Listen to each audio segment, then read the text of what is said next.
Earlier this year, the Lord sparked a conversation in my heart, and the conversation was this.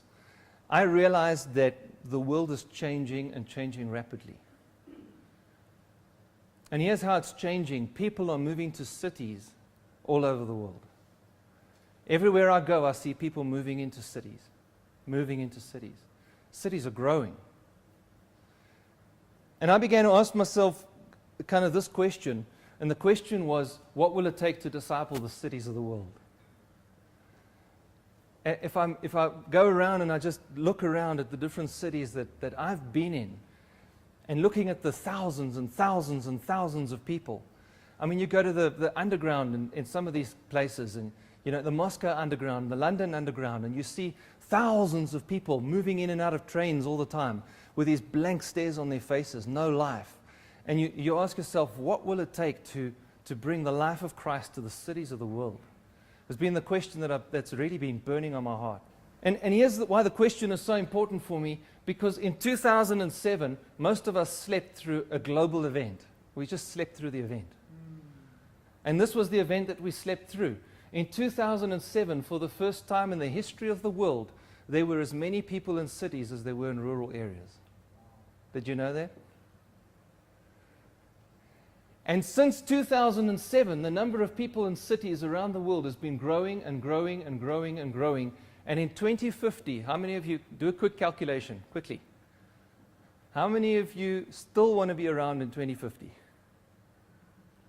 One, okay, two. There's some people that may not want to put up their hands, but most of us, hoping kind of 2050 we'll be around, or at least the next generation that we know will be around. 70% of the world is going to be living in cities.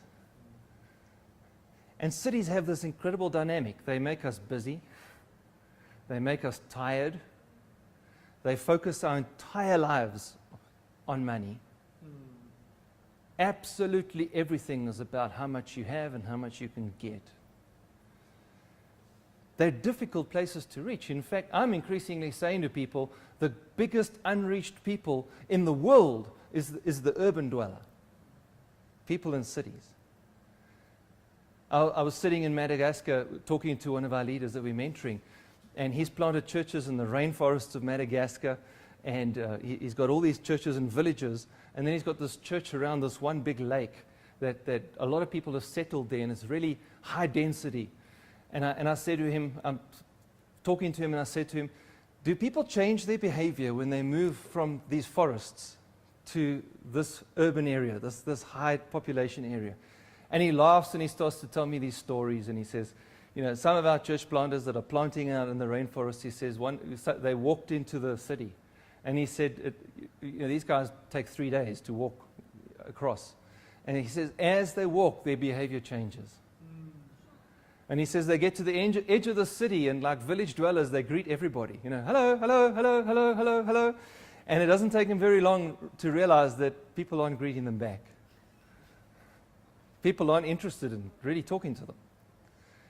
And as they walk, they get exposed to the billboards. As they walk, they get exposed to the rushed busyness of life.